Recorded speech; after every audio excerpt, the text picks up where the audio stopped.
Bienvenidos a una nueva jornada de análisis donde la complejidad de los mercados parece haber encontrado un punto de fricción determinante en esta primavera de 2026. Iniciamos la sesión observando un Producto Interior Bruto que, según las lecturas preliminares de este trimestre, muestra una resiliencia inesperada frente a las políticas restrictivas que nos han acompañado en los últimos meses, situando el crecimiento en una franja técnica que desafía las previsiones más pesimistas de principios de año. La inflación, ese indicador que ha dictado el pulso de nuestras carteras, se sitúa hoy en un 2,8% interanual, una cifra que, aunque muestra una tendencia a la estabilización, sigue manteniendo en alerta a los analistas debido a la persistencia de los precios en el sector servicios. Esta mañana, el Euribor se cotiza en el entorno del 3,15%, reflejando la cautela de las entidades financieras ante las próximas decisiones de tipos de interés, mientras el Banco Central Europeo mantiene su discurso de dependencia de los datos, proyectando una convergencia hacia el objetivo del 2% recién para el cierre del próximo ejercicio. En el mercado de las materias primas, el barril de Brent ha iniciado la sesión con una volatilidad marcada, posicionándose en los $84 tras los últimos ajustes en la cadena de suministro global y las tensiones geopolíticas que no terminan de disiparse en los puntos calientes de exportación. Este movimiento tiene un impacto directo y casi inmediato en la factura energética doméstica. Hoy, el precio medio de la luz en el mercado mayorista se sitúa en los 58 euros por megavatio hora, una cifra que, si bien es manejable comparada con las crisis de años anteriores, obliga a las industrias electrointensivas a recalibrar sus márgenes de beneficio de forma constante.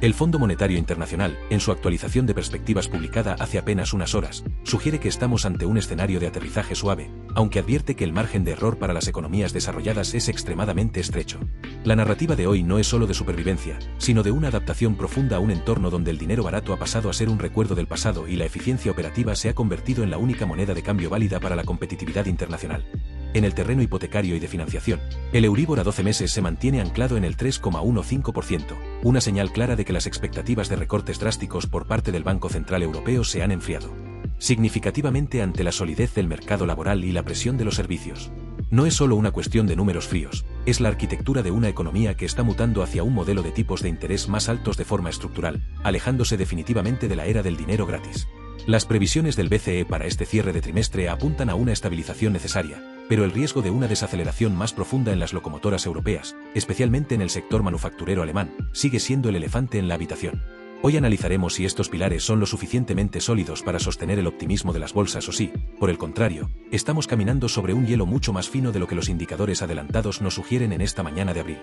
En este segundo bloque nos adentramos en la arquitectura de la deuda y el comportamiento del consumo privado, dos pilares que hoy sostienen un equilibrio precario en el sistema financiero. Con un Euribor que se resiste a bajar de la barrera del 3% y una inflación que, a pesar de su moderación nominal, ha erosionado el poder adquisitivo acumulado, las familias se encuentran en un momento de redefinición de prioridades que ya se refleja en los datos de ventas minoristas de este mes. El Banco Central Europeo observa con lupa este fenómeno, consciente de que cualquier endurecimiento adicional de las condiciones crediticias podría transformar el actual aterrizaje suave en una contracción del consumo mucho más severa de lo previsto en sus modelos econométricos. Los organismos oficiales, incluyendo las últimas notas del FMI, subrayan que la brecha entre el ahorro disponible y el coste del servicio de la deuda está en niveles que exigen una vigilancia extrema, especialmente en las economías del sur de Europa donde el mercado hipotecario es más sensible a las fluctuaciones diarias de los tipos de referencia. Mientras tanto, la presión sobre los márgenes empresariales no solo proviene del coste financiero, sino de una factura energética que, aunque estable hoy en los 58 euros por megavatio hora, sigue siendo muy sensible a los vaivenes del barril Brent.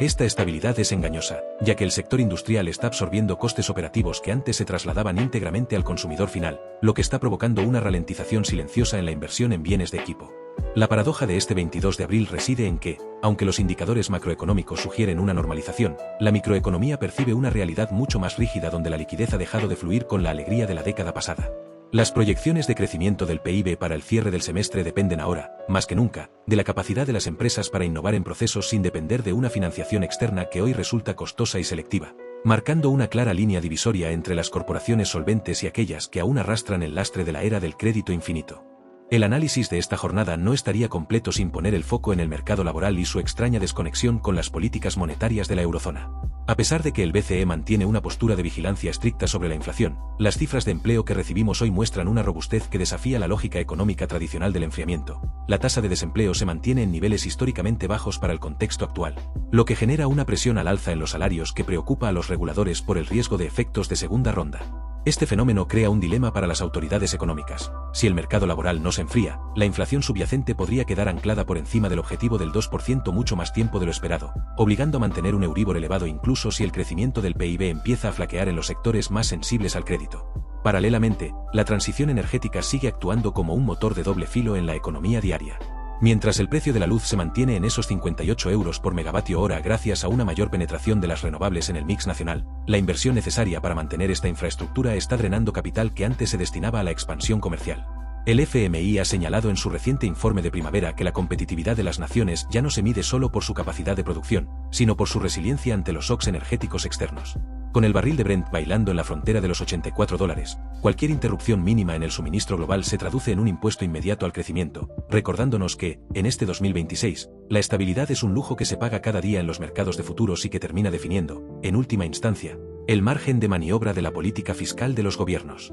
Llegamos al tramo final de nuestro análisis donde la geopolítica y la tecnología terminan de configurar el tablero de este 22 de abril. La gran incógnita para lo que resta de 2026 reside en cómo la inteligencia artificial, integrada ya de forma estructural en los procesos administrativos y financieros, está logrando compensar la caída de la productividad en sectores tradicionales. Esta eficiencia invisible es la que permite que, con un barril Brent a $84 y una factura eléctrica que hoy nos da un respiro en los 58 euros, las proyecciones de los organismos oficiales sigan manteniendo un tono de optimismo moderado. El FMI insiste en que la clave de la segunda mitad del año será la gestión de los fondos soberanos y su capacidad para intervenir en mercados de deuda que, bajo la presión de un Euribor por encima del 3%, podrían mostrar grietas si la confianza de los inversores se ve alterada por cualquier nuevo foco de inestabilidad externa. Concluimos esta jornada con la mirada puesta en las próximas subastas de deuda pública, que servirán de termómetro real para medir el apetito por el riesgo en un escenario donde la inflación del 2,8% parece ser el nuevo suelo y no el techo. La economía de hoy no se define por grandes colapsos ni por crecimientos milagrosos,